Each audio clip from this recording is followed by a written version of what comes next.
यह कहानी एक महात्मा जी की है जो अपने शिष्य के साथ भ्रमण पर निकले हुए थे। वे एक गांव से दूसरे गांव जाते, एक शहर से दूसरे शहर जहां रुक जाते थे। शाम में वहां प्रवचन करते थे। महात्मा जी ज्यादा बात नहीं करते थे।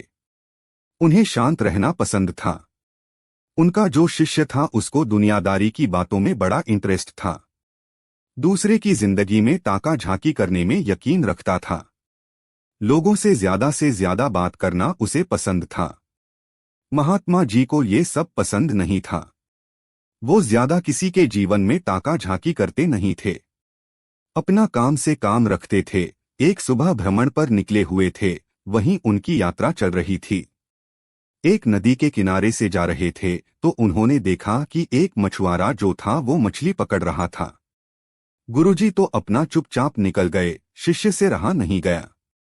हो गया दौड़ करके मछुआरे के पास और उसको जाकर के अहिंसा का उपदेश देना शुरू किया कि तुम्हें हिंसा नहीं करनी चाहिए। बहुत समझाया। मछुआरे ने शुरू में रिएक्ट नहीं किया, ज्यादा बोला नहीं, लेकिन जब वह शिष्य बोले ही जा रहा था तो मछुआरा गुस्सा हो गया। दोनों के बीच में बहस शुरू हो गई। मछुआरे ने कहा, मेरा काम है, मुझे अपना काम करने दो, तुम कौन होते हो बीच में बोलने वाले।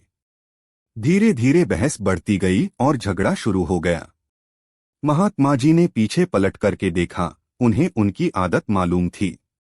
दौड़ करके आए शिष्य का हाथ पकड़ा, उसे खींचकर वहां से ले गए। उसको समझाने लगे कि तुम क्यों उलझते हो लोगों से। शिष्य ने कहा, देखा नहीं आपने गुरुजी, वह गलत काम कर रहा है। उसको शिक्षा दे रहा था कि हिंसा नहीं करनी चाहिए, अहिंसा का रास्ता अपना।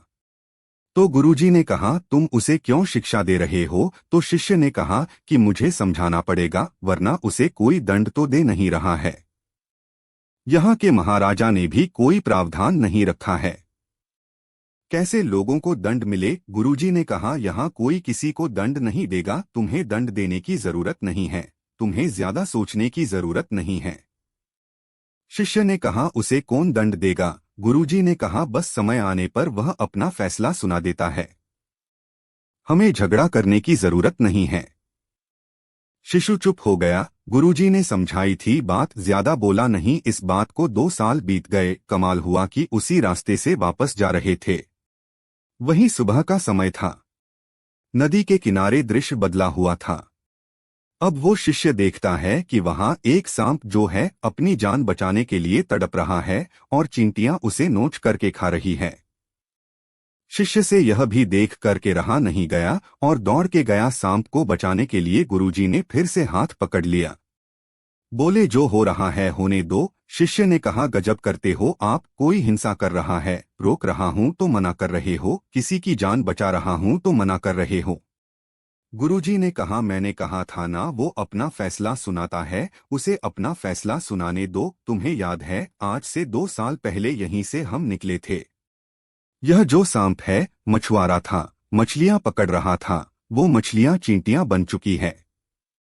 मछुआरा मरने के बाद अगले जन्म में सांप बन चुका है। अपनी करनी का फल भोग रहा है। तुम उसे मत रोको। आपका कर्म जैसा होता है आपको फल भी वैसा ही मिलता है। इसलिए हमेशा अच्छा काम किया करो।